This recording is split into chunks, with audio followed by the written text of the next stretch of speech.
After having an incredible season in 2022 and coming up just one win short of a Super Bowl title, the Eagles believe that they can be even better in 2023, and one player in particular says that they're building something even more special this year than they were last year. And in addition to that, Jalen Hurts is getting some very well-earned respect. Jalen Carter could seemingly alter the NFL season. Some people expect A.J. Brown to be even better this year, and the Eagles might just have the NFL's most stacked roster, but do they have one huge weakness? Well, we're going to dive into all of that in this video today, so let's not waste any time and get straight into it. Obviously, last year was an incredibly special season for the Eagles, as after a crazy offseason in 2022, which saw the Eagles make a flurry of different moves, the Eagles entered the year with huge goals, and they were able to accomplish a lot of them, as they made the jump from a fringe playoff team in 2021 to a legit Super Bowl contender in 2022, and they dominated week after week during the course of the regular season, which saw them finish as the NFC East champs and the #1 seed in the NFC, and they went all the way to Super Bowl 57, obviously, where then they ended up falling just short, losing by 3 points to the Kansas City Chiefs.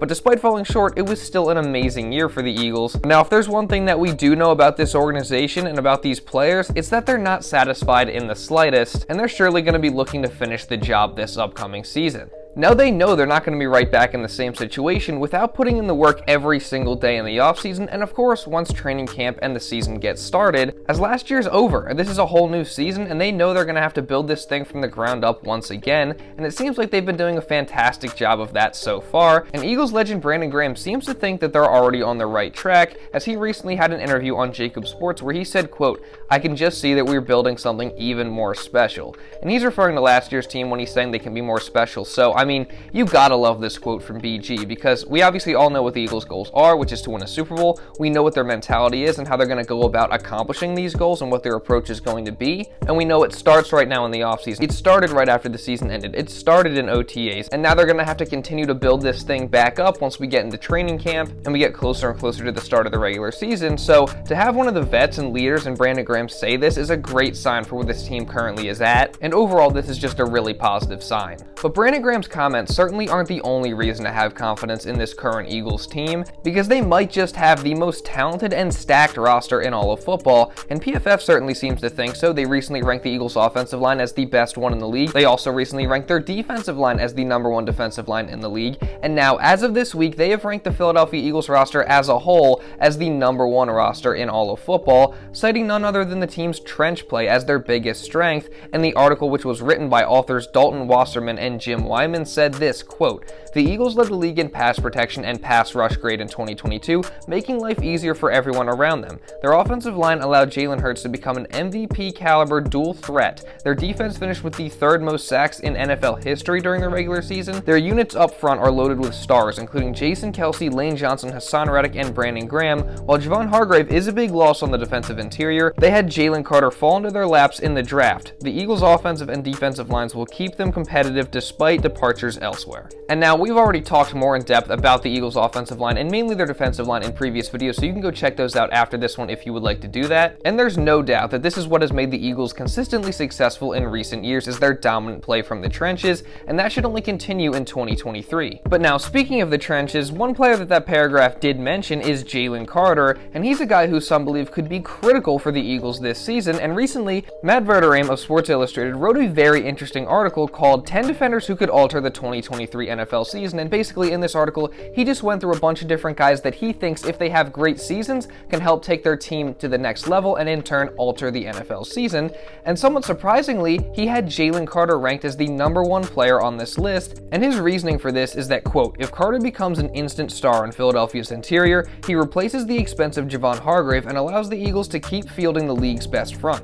If he struggles, it becomes far easier for opponents to help on edge rushers Hassan Reddick and fellow Georgia rookie Nolan Smith." Now, this is definitely a really good point. I mean, Jalen Carter's success is only going to help others on the defensive line, but however, I'm not fully sold on the idea that Carter having a great rookie year is 100% needed for the Eagles' pass rush to remain the best, or for the Eagles' defense to take it to the next level, and that's because the Eagles already have so many guys that are very capable of getting to the quarterback, other than the ones that they mentioned in this paragraph, including Josh Sweat, Brandon Graham, and of course other interior defensive linemen in Jordan Davis and Fletcher Cox, and I haven't even mentioned all the other guys. Now, If Carter does have a great rookie year, it's only going to help these guys and make the defensive line scarier, which could then alter the season in the Eagles' favor, because obviously the more guys they have that are able to get to the quarterback, the better their defensive line and pass rush is going to be. So I'm not saying Carter's not great, I'm not saying he's not very talented, and I'm not saying he's going to have a bad rookie year. I'm just saying that I don't necessarily agree with him being number one on this list, because I still think the Eagles' defensive front is going to be incredible regardless of how good Jalen Carter performs in his rookie year. Now, that all being said, that doesn't mean I don't think Carter is going to be great this season, and everything we've heard so far about him this offseason has been really positive, and we've talked plenty about him in previous videos, so if you want to go check this out after this one, again, you can. Now, so far, we've just been talking about the trenches, but that's certainly not the only thing that the Eagles have going for them, as they have a lot more talent on the rest of their roster, and we do have some news regarding some of the Eagles' best players that we just haven't mentioned yet. And don't worry, we're going to get into all that, but before we do, I just want to say, if you are enjoying this video and want to see others like it, make sure you subscribe to this channel. Around 80% of the people that watch these videos are not subscribed. If you're one of those people, you've been consistently watching the videos and you're liking what you see and you love the Philadelphia Eagles, make sure you fix that right now and go hit the subscribe button and turn on notifications so you don't miss when any other videos are uploaded. I think it's a win-win for both of us. And now with all that being said, let's get back into the video. So of course, one of the main reasons that the Eagles have such high expectations for the 2023 season is because of the fact that they have a true QB1 and franchise player as their leader, and that of course is Jalen Hurts, and he recently is finally back to getting the respect that he rightfully deserves. And now we obviously know what Jalen Hurts was able to accomplish last year, but there's still somehow people out there that are continuing to disrespect the man. One easy example you can look at is where Chris Sims, the notorious Jalen Hurts hater, ranked Hurts on his recent top 40 quarterbacks list, as he put Hurts at number 7 overall, and his reasoning for doing this is just absolutely ridiculous. My point with the Super Bowl, and he did a lot of awesome things, but you know my point, is that it was a 10-point lead. He was on the better team. A lot of quarterbacks, if they were in that situation, would have been vilified. If Mahomes lost the game like that, he'd be vilified. Josh Allen, Burrow, whatever.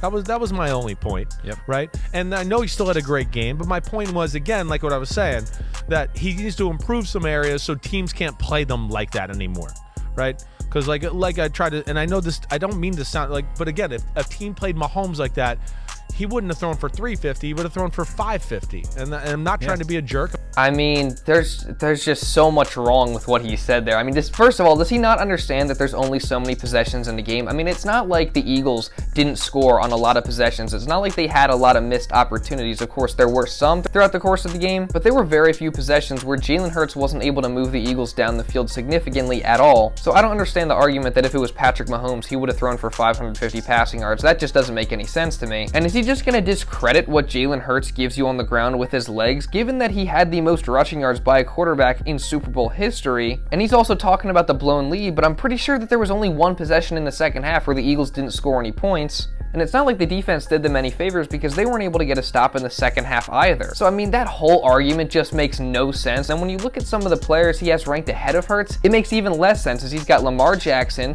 Justin Herbert, by the way, Mr. 30-point blown lead, in case anyone forgot about that. I mean, no disrespect to Herbert, but I'm just saying. And Trevor Lawrence, which I have no idea how you could even make that argument. No disrespect to Lawrence, because I think he's great. I just don't see any logical reason to have him in front of Hurts. And then on top of what Sims said there, PFF, which has been praising the Eagles all offseason, has Hurts ranked as the number 7 quarterback as well. So in my eyes, this is just pure disrespect after the year Hurts just had. And then on top of that, today, Nick Wright was on a podcast where he said that he's not thoroughly convinced that Jalen Hurts is a great quarterback yet, which at this point he's just hating because there's no logical reason to say that. He didn't back it up with any sort of evidence, so he just said that just to keep up this lame narrative. And then in addition to that, a Philadelphia Inquirer writer, Marcus Hayes, said, quote, "He's probably the most insecure athlete in Philly who uses the insecurity to his advantage. I think he knows what his physical limitations are and always have been, and that's one reason he works so hard to optimize every bit of ability he has." And to me, this just absolutely makes no sense. I mean, first to start off, what physical limitations is he referring to? Because as far as I can tell, he doesn't really have any. And insecure is just a horrible word to use. I mean, I think he's motivated to get better because he knows that he has room to improve, like pretty much every other NFL player does. And of course, Hurts' ultimate goal is to win championships and to do it consistently. And in order to accomplish those goals, he knows knows he's going to have to be the best player he can possibly be, so he works hard to get to that point, and I think that's a better way of putting it. I think insecure is just a horrible word to use, and that take just makes no sense whatsoever to me. I guess there's always just going to be a group of people that continue to disrespect Hurts no matter what he does. So that's why it's nice to see him getting some well-deserved recognition once again, as he was recently nominated for the Best NFL Player Award at the upcoming ESPYs, and the other nominees for this award include Patrick Mahomes, Justin Jefferson, and Nick Bosa. Now mind you, this is not the Best QB award, this is the Best Player Award, which is why it baffles me that some of these guys have Hurts as the number 7 ranked quarterback. But regardless of that, it's still so awesome to see Hurts get the respect that he deserves. Now, I would assume that Mahomes is the favorite to win the award, but it's definitely not a given, and if you do want to vote for Jalen Hurts, you can do so by going to the link in the description or in the pinned comment. But regardless of if he wins or not, Hurts definitely gives the Eagles a big reason to be hopeful in the 2023 season. And so does Hurts' close friend AJ Brown, who's coming off a career year himself, as last year he put up 1,496 receiving yards, which not only was a career high from him, but it also broke the Eagles' record for most receiving yards in a single season. But despite this, he still might be able to come out here and increase his production in 2023, as Alex K recently wrote an article for Bleacher Report titled 5 NFL Stars Set to Deliver Even Better Seasons in 2023, and the first player that was mentioned is AJ Brown, and Key's rationale is actually very interesting, as they said, quote, "While this was a special season by any metric, Brown made his second Pro Bowl appearance and earned a second team All-Pro nod. He should be even better in 2023, especially if the Eagles throw the ball more in the fourth quarter. There was plenty of meat left on the bone in a Philadelphia offense that tended to grind out wins on the ground, with starting quarterback Jalen Hurts throwing a mere 60 passes in the final 15 minutes of regular season games last year. And those 60 passes was the least among starting quarterbacks for passes thrown in the fourth quarter last season. So the rationale here does make some sense, as the Eagles did blow a lot of teams out last year, causing them to run a lot more down the stretch, meaning less passes, less targets, and less catches for AJ Brown late in games. So assuming the Eagles are in more close games this year, that means then more passes in the fourth quarter, and then in turn more catches and yards for Brown, right? Well, I don't know, because you're assuming here then that the Eagles would be in more close games next year, as they will face some stiffer competition than they did in the year prior. Then that would probably mean that the Eagles weren't dominating as much offensively through the first 3 quarters as they were able to do last year, which then also in turn means that AJ Brown wasn't being as dominant through the first 3 quarters as well. So I don't know, man. I'm not saying AJ Brown's not capable of being better, because I definitely think that he is, but I also think it's a tough ask to improve from what he did last year, because that was just absolutely incredible, so I guess we'll see. But now, just to see where PFF had him ranked among wide receivers, they had him listed as the 7th best wide receiver in the NFL, and him and Hurts aren't the only 2 Eagles players ranked in the top 10 at their position by PFF, as the Eagles have 8 guys that fit that bill, and the ones I haven't mentioned yet are Dallas Goedert, tight end at number 4, Lane Johnson, right tackle, number 2, Jordan Mailata, left tackle, number 6, Jason Kelce, center, number 2, Hassan Reddick, edge rusher, number 7, and Darius Slay, cornerback, number 3. Now, while I don't agree with all these rankings, and I honestly think that some of these guys could be a little bit higher, I still definitely gotta appreciate that the Eagles are still getting this much respect by PFF, and it only makes a stronger case that the Eagles can be even better this year than last season. But now, after we've taken a look at all the praise that PFF has gave the Eagles this offseason, we have to ask the question, what does PFF think the worst part of the Eagles roster is? Now that would have to go to the linebacking core, as PFF ranked that group the 31st best group in the entire NFL, which is second to last. And in the article, Dalton Wasserman explained by saying, quote, "It will be hard to judge the Eagles linebackers until we see them in action. Last year's starters TJ Edwards and Kaiser White left in free agency and left the Eagles with a huge hole in the middle of their defense. Nicholas Morrow enters the fold as the only player with significant experience, but he's graded above 54 in just 1 of his 5 seasons in the NFL." Now that's the end of the first part of the quote, and to be fair, the season where Nicholas Morrow graded above a 54 was last year, so we at least have to put that in perspective, but I do understand the point that they're trying to make. And then they continue on saying, quote, "Former 3rd round pick Nakobe Dean looks to establish himself as the new leader of Philadelphia's defense. There are concerns about his small stature and health in a full-time role, but the Eagles won't know what they have until he plays. Dean put up first-round production in college, so he'll aim to prove the doubters wrong while playing alongside several former Bulldog teammates." Now, if you've been following this channel for a little bit now, you know how I feel about Nakobe Dean. I absolutely love the guy. I think he's extremely talented. I think he has the right mentality, and I think he's going to have a breakout year in 2023, so I have absolutely no worries about him. And I also do like Nicholas Morrow. I like what he was able to do last year with the Bears, and I like his ability in pass coverage. However, I do understand that Morrow's probably not going to be a star, and he'll probably just come in here and be a hopefully serviceable player for this team. So I definitely understand the concerns with linebacker, and I also understand that this group really has no depth whatsoever, so I do think it would be nice to see the Eagles go out and make another acquisition at the linebacker position. But if they don't do that and Dean and Morrow are the starters, I'm really not too worried about it as long as these two guys are able to stay healthy, because I think that Dean can be a star and I think Morrow can be a serviceable player.